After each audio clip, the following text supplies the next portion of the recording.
வாசனை வீச ஆரம்பிச்சிருவீங்க. பரிசுத்த ஆவியானவர் உங்களை பரிசுத்தப்படுத்தி உங்களோடு கூட இருந்து சரியான வழியில் நடத்துவார். அதுக்கு அக்கினி அபிஷேகமான ஆவியானவர் உங்களுக்கு பாவங்கள் எல்லாம் சுட்டெரித்து உனக்கு விரோதமாக வல்லமை அழிச்சு நீ பிசாச துரத்துற மாதிரி மாத்துவார். அதுக்கடுத்து இந்த ஆவியானவர் ஆனந்த தைலமா நம்மளுக்கு வந்துடுறாரு. அப்ப மற்றவங்களுக்கு எல்லாருக்கும் மனம் வீசுவதற்காக ஆண்டவர் கொடுக்கிற ஒரு அபிஷேகம் தான் ஆனந்த தைலத்தின் அபிஷேகம். இதுதான் ஏசாயா தீர்க்கதரிசன புத்தகம் 61வது அதிகாரம் 3ஆம் வசனம். இதே வசனம் தான் ஏசாயா 61 3ஆம் வசனம். சீக்கிரமா வாசிங்க.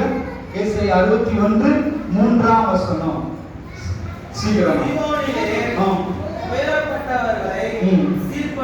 சீர்படுத்தவும் அவர்களுக்கு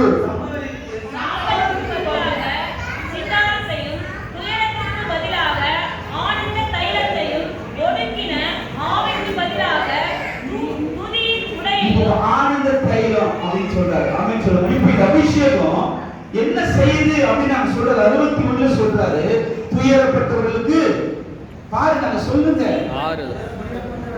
துயரப்பட்டவர்களுக்கு சீர்படுத்துவோம். இந்த ஆனந்த தைலத்தின் அபிஷேகம் மற்றவர்கள் சீர்படுத்தி வைக்கும். இரண்டாவது அடுத்து சாம்பல் உட்கார்ந்து கொண்டிருக்கிறவங்களுக்கு சிங்காரத்தை கொடுக்க வைக்கும்.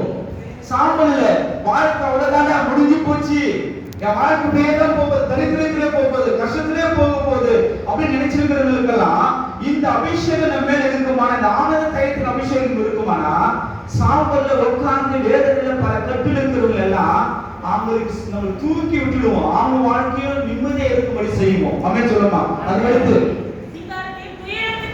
துயரத்துக்கு பதிலா அப்படின்னு இந்த ஆனந்த தைலத்தை கொடுக்கக்கூடிய. அதுக்கடுத்து கர்த்தரனை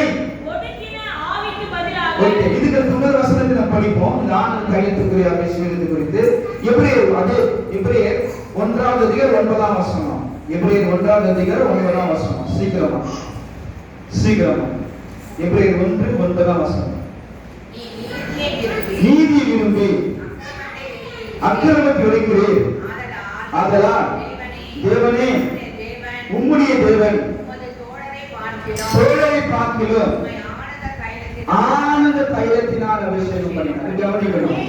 இந்த ஆனந்த தைலத்தின் அபிஷேகம் இருக்கும் பொழுது என்ன நடக்கும் அப்படின்னு பாத்தீங்கன்னா, எப்பவுமே ஹாப்பியா இருக்கும். ஆமென் சொல்லுமா. எப்பவுமே சந்தோஷமா இருப்போம். ஆமென் சொல்லுமா.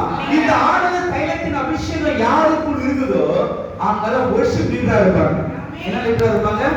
worship leader இருப்பாங்க. நல்ல பாடி ஆண்டவரை ஆராதனை பண்றவங்களா இருப்பாங்க.